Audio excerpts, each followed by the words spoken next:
Мальчик крепчает, становится изобретательным и смелым юношей.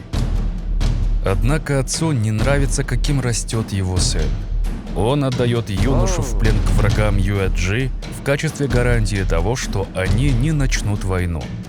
Кстати, эта мирная традиция отдавать ребенка в плен, гарантируя ненападение, сохранялась вплоть до падения Коканского ханства. Модэ убегает из плена Юэджи. Отец ему не рад, но отдать его снова в плен он не может. Никто этого не поймет, даже враги. Так, вернувшись домой, Модэ начинает применять все свое озорство и хулиганство себе во благо. Отец дает ему небольшой отряд в обучении. Пока Модэ томился в плену, он подумал: а почему бы не использовать свистящие стрелы? Такие стрелы в большом количестве устроят такой вой, что вражеская армия уж точно позабудет о щитах, закрывая уши. Тем самым можно сделать врага более уязвимым.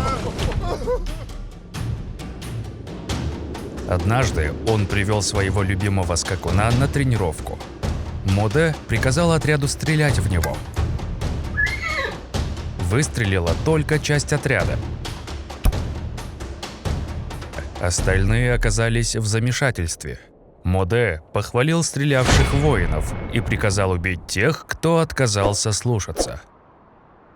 На одной из следующих тренировок он выстрелил в одну из своих жен.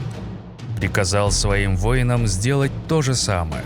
Тех, кто его ослушался, было совсем мало. Казнив непокорных, он стал уверен, что те, кто остались, сделают все, что он велит. Полностью удостоверившись в преданности своих воинов, на охоте он выстрелил в своего отца. Шансов у Туменхана не было. Слишком много стрел вонзил ему преданный отряд Модэ. Так молодой царевич стал ханом. Так получали власть. То было суровое время. Молодых всегда проверяют и испытывают, особенно недруги. Молодежь не окрепшая, убеждены они. Однажды народ Дунхо отправили посольство к Модэ, и посол Дунхо попросил у хана лучшего скакуна. Модэ пришел за советом к аксакалам. Они сказали ему, что это неуважение просить такой подарок. Модэ не послушал их и отдал скакуна. Во второй раз посол попросил у Модэ одну из его жен для своего владыки. Совет аксакалов и в этот раз возмутился. Однако Модэ снова удовлетворил запрос посла.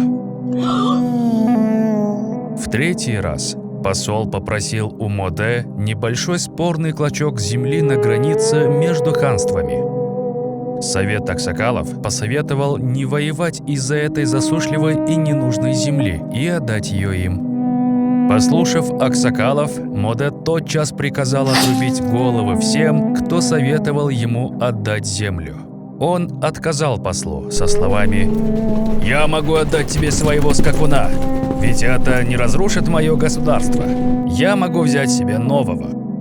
Могу отдать тебе свою жену, ведь и это не разрушит мое государство. Но что останется от моего государства, если я отдам тебе землю?» Земля – это основа государства.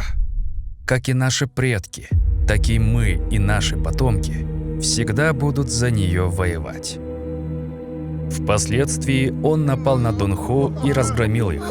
Увидев реальную угрозу с севера от хуннов, Китай начал строительство Великой Китайской стены. Модэ создал первую кочевую империю.